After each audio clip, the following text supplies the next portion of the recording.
welcome to my channel. My name is Veronica. In this series of travel essentials, I'm going over different topics and how to be prepared for your vacation, for your trip, for cruising, for hotels in a foreign country, or for the long-haul flights. In today's video of travel essentials, I would like to share some of my ideas for comfortable plane rides, especially long-haul flights, what travel gadgets and essentials are available to you, as well as how to bring first aid with you on your trip. Whether you're traveling alone or traveling with your partner or with your family, some of my ideas might be useful for your trip. So please don't forget to subscribe to my channel, click that notification button so you get reminded of the new videos that I release in the next couple of weeks. Please share your thoughts in the comments. And also you can share this video with your family and friends or people who you know who love to travel as well. First off, let's talk about the masks and the pillows that can get you comfortable. Every time I go to the airport, I see the stores that sell the neck pillows and the sleeping essentials or airplane essentials. Most of the things they sell at those places are not super comfortable. And people who don't travel a lot, it's so hard to decide or choose from different options, or if you have a lot of options, especially in stores like this. And if you're trying to order something online without trying it or without flying with it, you really don't know what is going to be the most comfortable pillow out there. I personally tried all kinds of pillows, including those that they sell in those stores. The ones that are bulky, you have a hard time attaching it to your bag, you have to drag it around. So I really stopped using those pillows a very long time ago. So I've been experimenting with different other pillows that I found online, because the most important thing on the flight is to make your neck comfortable so your head does not fall down. So you can sleep through the plane ride or for those couple of hours or maybe longer hours while you're going somewhere far away. A few years ago, I was using this pillow that used to wrap my neck. So it would pretty much hold your head up because the neck was completely covered with the pillow. And it was pretty comfortable, to be honest with you. What I didn't like about that pillow was that it was pretty hot. So I remember taking the pillow down and being all sweaty. My neck was sweaty and I was just not comfortable that way. Although I could sleep, my neck was straight up, my head was not falling down or to the right or to the left, but I was very much perspired or sweaty, especially on my back or under my hair. Then I discovered a different pillow, and this is the pillow I'm talking about. It's very compact, and this is by far the smallest pillow I've had in all my travels all these years. I like small things that can fit in my pocket, and it's just super easy to throw it in any bag. So the shell to this pillow is a pump, and inside is the pillow itself. So when you open this up, it opens up into this long sleeve, and then you just pump air into that sleeve to your liking. When you're done with this, it's as easy to put it back in your shelf by pumping the air out. All you need to do is to press the little button and then roll it so the air comes out. And then you just fold it pretty much back into the shell. And the thing that I like about this pillow is that it doesn't make me sweat as much. Because of its size, I bought 3 of them so I can have one for myself and for my kids as well. So when you're going on a trip, and you're worried about having too much to pack in your bags, these are small enough that you can pack a bunch of them without worrying about them taking too much space, or just put them in your pockets. When they talk about travel pillows, the only way to test it is when you're taking on the trip with you and it's a long-haul flight, and now you know if this is the right pillow for you or not. But this year's new pillow is a Trtl pillow that is very popular on the internet. You can purchase it directly or you can buy it on Amazon. The price is actually the same. So the Trtl pillow comes with a pouch, and that's what people like about it, because then the pillow stays clean inside of the pouch. So this is the pouch, and this is how flat it is. So the pillow pretty much folds. It's a piece of fabric with plastic in it that holds your neck either on left side or the right side. You have to decide. So let me take the pillow out of the pouch and show it to you. The fabric is nice and soft, and I can see how it can comfortably wrap around your neck. So it looks like this when you unwrap it. So this plastic needs to come out if you're going to wash the pillow. And so you pretty much put it around your neck, put it on one side. I'm choosing this side to sleep on, and close it up. So let's talk about the masks next. When you're choosing a mask, make sure the mask has the area for the eyes. If you get the right design of the mask, it will block any light for you. I used this black mask for a couple of years, and it's easy to wash it and reuse it. To take it up a notch, I decided to purchase another mask that has the white noise machine as well. And let me explain why I decided to try it out. So I have the noise blocking headphones, and many times when I used it in the past, they would either fall out of my ears during sleep. And the other thing is, the noise canceling or any music that you would like to play through those headphones have to go through your phone. So if you want to set up noise canceling or any music playing or have any kind of white noise playing in your headphones, you have to do it through your app on the phone. And a lot of times when you're on the plane, the app stops working for me.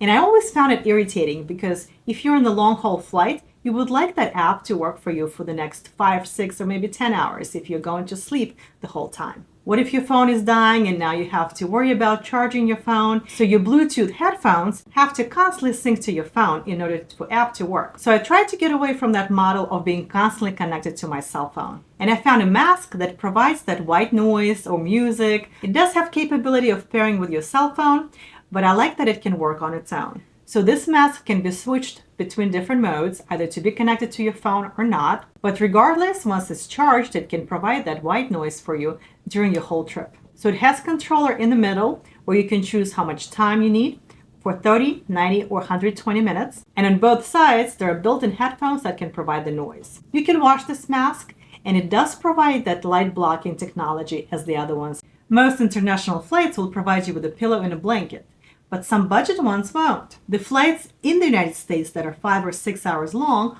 also do not give you that comfort. So it's nice to bring a comfortable pillow and a blanket. And thankfully, they have 2 in 1. This is a very soft pillow and a blanket. I even use it on the road trips, and you can easily put it on your shoulder if you wanted to lean on the car while you're taking a nap. And on the plane, you can do the same thing. It's very comfortable to lean on it if you're sitting by the window. You can attach this pillow on your bag, and it zips up, so it has that cover for the blanket so it doesn't get dirty. So when you open it up, it turns into a blanket. It is a pretty large blanket. I love how it has different colors, so you can get a couple of them if you have other family members that are traveling with you. My kids love it as well, and I always bring one if I'm going on the international flight or if I'm flying somewhere in the United States, if I want to be comfortable or want to bring a pillow with me. Maybe you're going to stay in the hotel. It's nice to have something soft that you can use as an extra blanket. Or you can even use it as a shawl. In one of my previous videos, I talked about compression socks, and I'm going to leave a link to the video in the description below. But if you're taking longer flights, first of all, of course, you have to stay hydrated. Definitely wear some compression socks so that your ankles don't swell when you arrive to your destination. You might have a pair of compression socks already, but I usually carry 2 with me, one for the flight there and one for the flight back, because I definitely want to be comfortable and make sure that my feet can walk when I arrive to my destination or when I come back. It doesn't matter how old you are, because even for young people, those long flights can be very overwhelming and exhausting, and your feet can swell up from poor circulation while you're sitting for that many hours. I also bring a foot hammock for those long flights because it's super light, it's compact, and it can get you a little bit more comfortable when you're sitting for long, long hours. So this thing pretty much goes over the table in front of you, and then you can comfortably rest your feet or one foot or both legs to stretch them out. You might not even think you will be using it on your flight, but you know what? After a couple of hours, when you start getting uncomfortable, your legs may be uneasy, you would like to stretch them out. This is just another way to sit your foot a little bit higher than the other one, and you can get yourself that little stretch that will feel so much needed. In the second part of my video, I would like to talk about the first aid kit and what you should probably consider bringing with you on a trip. Most of the time, it's women who are mostly organized about the first aid essentials. But for men, it's a little bit harder to do. So maybe some of my tips and the list that I'm going to provide in this video will be helpful for your next trip. So some of the medications that you might be taking every day are the prescriptions. And of course, I'm not the doctor to tell you what is best for you. But my recommendations are based on my own experience and things that I took for myself, and I saw what works and what doesn't during my own travel and my own experiences. So my first aid travel kit this year is going to be this big. And I did purchase different bags in the past. Some of them were larger, some of them were smaller. The smaller ones didn't really fit everything that I needed. So I found this specific bag to be the most useful for me because then I could fit everything that I need. As you can see, it's pretty stuffed, but I'm going to go over things that are packed inside of this bag, and I'm going to share the links to these products in the description below so you can check them out, and maybe you will need it on your trip as well. So the first thing that anybody would probably appreciate is some vitamin C. So if you're in the crowded area and you're around people and somebody's sneezing, somebody's coughing, maybe you're not wearing a mask on, at the minimum, you should take some vitamin C. And I'm sure everybody heard of Emergen-C for your immune system that provides enough dosage of vitamin C for you not to get sick. So in the last couple of years, I've been taking some very long flights. One of them to Dubai was 14 hours long. And I was looking for a solution to get myself not to be super tired when I arrived to the destination. But a lot of times when you arrive to the airport, you're extremely exhausted, not just from the long flight, but also from the time change. So I was looking for ways of how to make myself more energized, how to feel less tired, because usually when you arrive, it's the morning. It could be a red-eye flight. So the next day pretty much starts right away, and you don't really have time to go to the hotel and take a nap because most of the rooms might not be ready until later. So what most people do is they stash the bags at the front desk and they go exploring and touring because they might not have couple of days or the whole week to explore the new place. So they start touring right away. So how do you keep yourself on your feet without full exhaustion? So what I found that was working great personally for me was no jet lag medication. So all you need to do is you need to take some before the flight and then every 2 hours of your flight. At times you might fall asleep, so it will not be consistently every 2 hours. It might be 3 or 4 hours, but it still helps and you don't feel completely exhausted when you arrive. I can go on this thing for the next 6 hours without feeling absolutely exhausted. So eventually the jet lag will catch up with you and the time change. So the next couple of days you might be lethargic, but at least that initial arrival and the initial day when you just come to the destination and you need your full energy to go and explore, this at least will help you during the first 6 hours after the plane ride. A lot of people cannot sleep on the plane or they take special medications, but they do have some mild solutions that you can bring with you. And maybe it's hard for you to fall asleep for whatever reason. So this sleep aid is highly rated on Amazon. It has different extracts as well as melatonin to help you fall asleep. So most of the time I can fall asleep with these gummies, but I cannot sleep through the whole night or through the whole flight. So it is helpful when you need it, but don't rely on this to help you through the whole flight.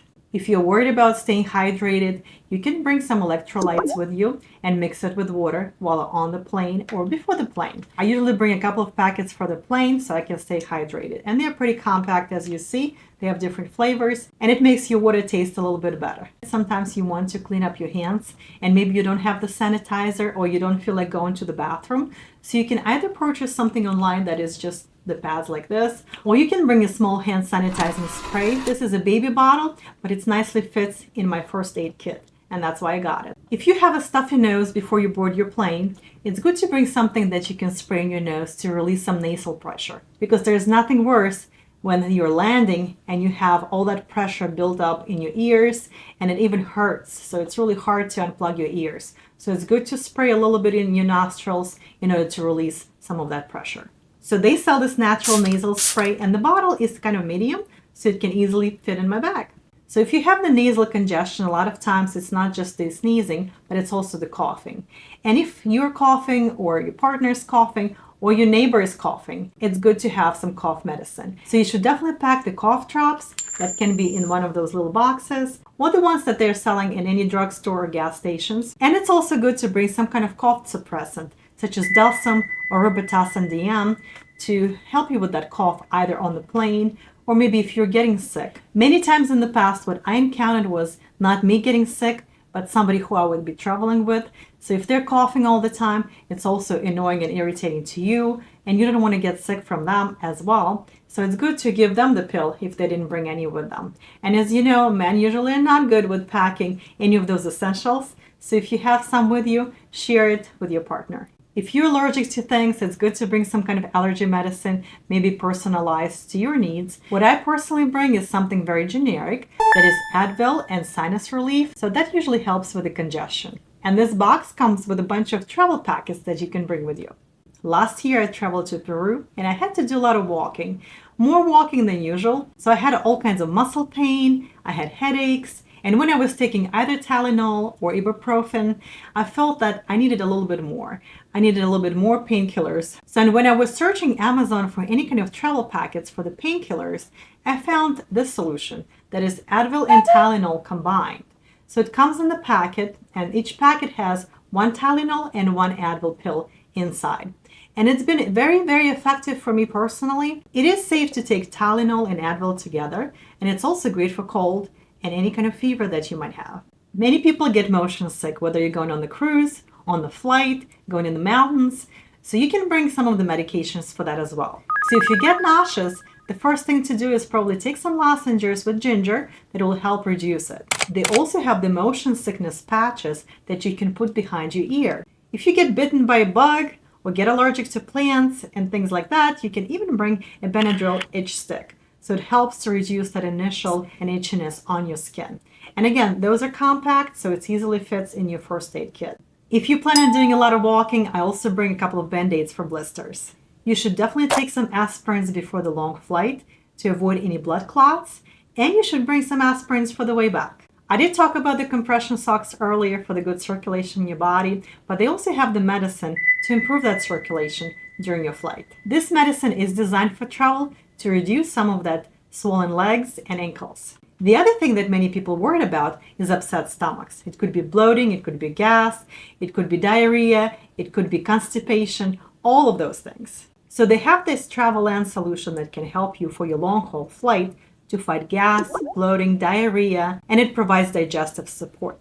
So you can take a couple of these pills before the flight, and that should relieve any of those unforeseen or unpredictable circumstances. When I'm flying overseas, I'm constantly worried what I'm going to eat on the flight and what will upset my stomach or how.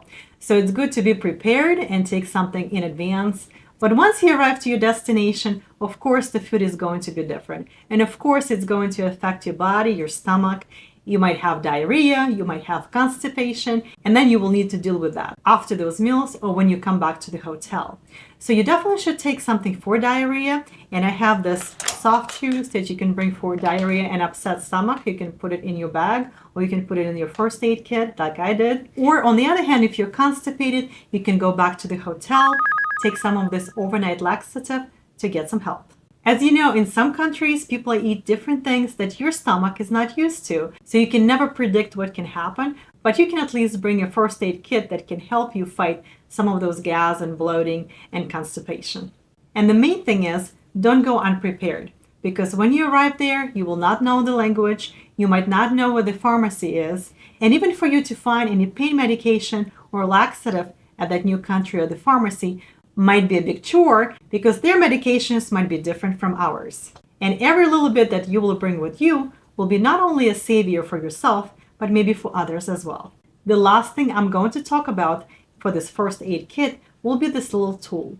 And I did talk about it in my previous video because it has so many different functions. You can use it for your nails, you can use it as a screwdriver, but it also has little scissors. So when I'm traveling and I'm bringing all of those little medicines in the little packets, the travel packets, sometimes it's really hard to tear it up or open it up. So I use the scissors to cut it open. The other thing that can be useful is a magnifying glass, because once you discard the box and now you don't have directions of how to use this medication, what I do is I put a little tab or a little label on the back of the medication of how many pills or how many tablets that I need to take during what kind of period of time, maybe within 6 hours or 8 hours, or what is the dosage of that medication. And if I wrote with the very small letters and you want to read it, you can use the magnifying glass on this toolkit to see what the dosage is, or just read the information on the back. Thank you so much for watching this video. Please don't forget to like it and subscribe to my channel. Next week, I will be releasing a new travel essentials video. Please don't forget to click that notification button so you can see it as well. See you soon!